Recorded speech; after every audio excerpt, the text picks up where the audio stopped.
Today breakfast సజ్జ దోశ చేస్తున్నా, first time చేస్తున్నా. అయినా 8 hours సజ్జలు నానబెట్టాలి. నానబెట్టి బియ్యము 1 కప్పు, 2 కప్పులు బియ్యము, 1 కప్పు మినప్పప్పు, కొన్ని మెంతులు వేసి నానబెట్టి మిక్సీకి పట్టుకోవాలి. Over night ఉంచేయాలి. నైట్ పిండిని పొద్దున ఇట్లా వేసుకుంటే దోశలు బాగా వస్తున్నాయి. సజ్జలు తినడం వల్ల కూడా హెల్త్కి మంచిది. షుగర్ పేషెంట్స్ తినచ్చు, బీపీ పేషెంట్స్ తినచ్చు, అనారోగ్యస్తులు ఎవరైనా తినచ్చు, మంచి వాళ్ళు తినచ్చు.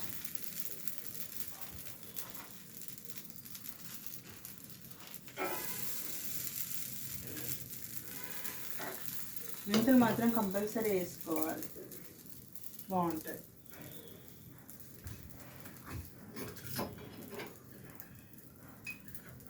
నేనైతే ఫస్ట్ టైం ట్రై చేసిన, బాగానే వచ్చినాయి దోశలు.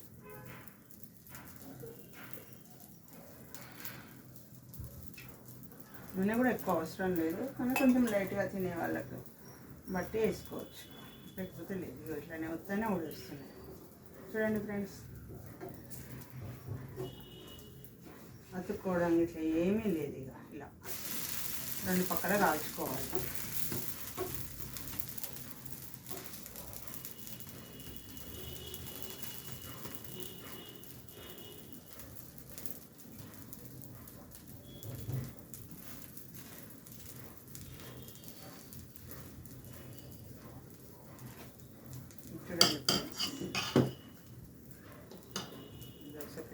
బ్యాటరీ ఇలా ఉండాలి.